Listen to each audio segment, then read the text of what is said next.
Assalamualaikum, anak soleh dan solehanya Ustazah. Nah, kaifa halukum? Alhamdulillah bikhair. Nah, gimana nak? Kalian masih tetap semangat bukan? Belajar dari rumah harus tetap semangat ya. Nah, kita akan belajar materi Madin lagi ya, yaitu belajar materi Sejarah Kebudayaan Islam atau SKI. Bab apa Ustazah? Nah, bab 3 yaitu Pembinaan Masyarakat Madinah.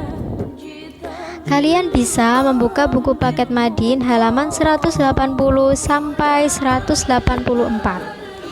Nah, setelah kalian membuka, nanti kalian siapkan stabilo atau pensil atau pulpen untuk menggaris bawahi informasi penting sesuai yang Ustazah jelaskan di video pembelajaran ini ya, sambil menyimak sambil digaris bawahi atau di stabilo ya nak ya. Oke, langsung saja Ustazah mulai. Ustazah akan menjelaskan yaitu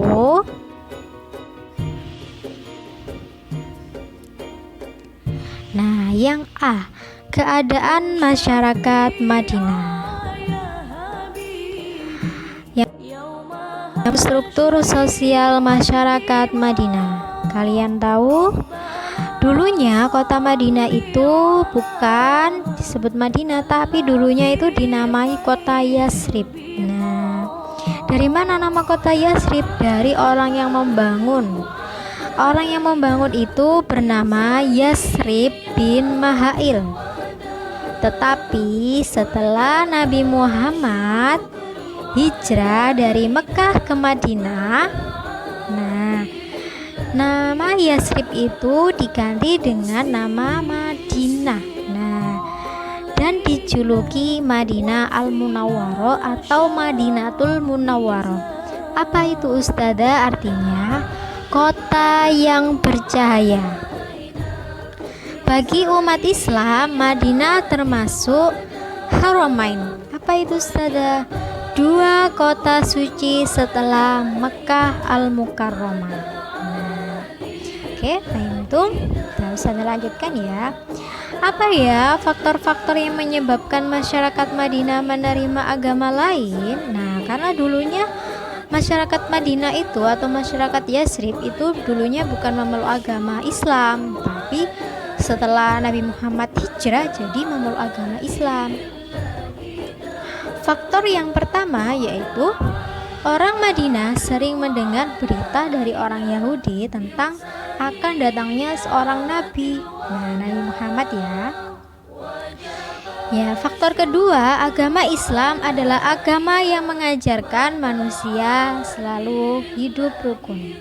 Yang ketiga, Rasulullah menyampaikan ajarannya dengan sikap lembut dan tidak memaksa. Jadi Rasulullah tidak pernah memaksa agar masyarakat itu harus memeluk Islam. Nah, faktor yang keempat, adanya baiat Aqabah pertama. Apa itu Aqabah pertama? Nama lainnya Aqabatul Ula atau Baiat An-Nisa atau perjanjian perempuan. Dan Baiat Aqabah kedua yaitu perjanjian Kubro atau Aqabah Kubro. Nah, kenapa disebut besar? Karena banyak yang ikut perjanjian itu nak. Berapa orang Ustazah? 72 ya. Oke, Ustazah lanjutkan. Ustazah akan menjelaskan yaitu bagian yang B, bagaimana ya Nabi Muhammad membina sosial dan kehidupan agama masyarakat Madinah. Nabi Muhammad itu mempersaudarakan kaum Muhajirin dan kaum Ansor. Gimana Ustazah caranya sahabat Nabi yang dari kota Mekah itu dipersaudarakan dari penduduk Madinah itu? Contohnya seperti sahabat Abu Bakar dipersaudarakan dengan Haris bin Zaid. Ja'far bin Abi Thalib dipersaudarakan dengan Mu'adz bin Jabal. Yang ketiga, Umar bin Khattab dipersaudarakan dengan Itbah bin Malik. Dan yang keempat, Abdurrahman dipersaudarakan dengan Sa'ad bin Arabi. Nah, cara yang kedua bagaimana Ustazah? Cara yang kedua, Nabi Muhammad membina toleransi umat beragama. Caranya, ketika Nabi Muhammad hijrah dari Mekah ke Madinah, beliau berkeinginan untuk menciptakan suatu tatanan masyarakat yang adil, makmur, dan sejahtera. Cita-cita tersebut kemudian mendorong Nabi Muhammad untuk menyusun sebuah dokumen yang disebut sebagai Mitsaq al-Madinah atau Piagam Madinah, bisa disebut sebagai Deklarasi Madinah atau Perjanjian Madinah. Apa Ustazah isinya? Nah, ini Ustazah akan menyebutkan ya satu persatu. Yang pertama, seluruh penduduk Madinah dibentuk menjadi kesatuan kota yang merdeka. Apabila kota Madinah diserang, maka semua warga harus mempertahankan. Jadi harus gotong royong ya.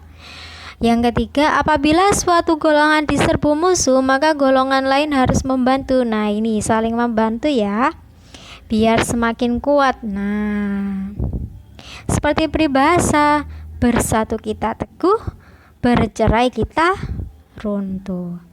Yang keempat, Nabi Muhammad adalah pemimpin umat untuk seluruh penduduk Madinah ya. Tiga, nah ini cara yang ketiga, menghadapi permusuhan kaum kafir Quraisy, Rasulullah itu melakukan berbagai perang dengan sahabatnya untuk mempertahankan diri, agama, dan masyarakat Madinah. Jadi beliau melindungi masyarakat Madinah. Beliau itu mengadakan perang. Jadi kaum kafir Quraisy yang ingin membunuh sahabat Nabi Muhammad dan orang-orang yang memeluk Islam, jadi Nabi Muhammad mengadakan perang ya nak ya. Oke, Ustazah akhiri sampai di sini. Semoga ilmunya Ustazah bermanfaat ya buat kalian. Ustazah akhiri. Wassalamualaikum warahmatullahi wabarakatuh.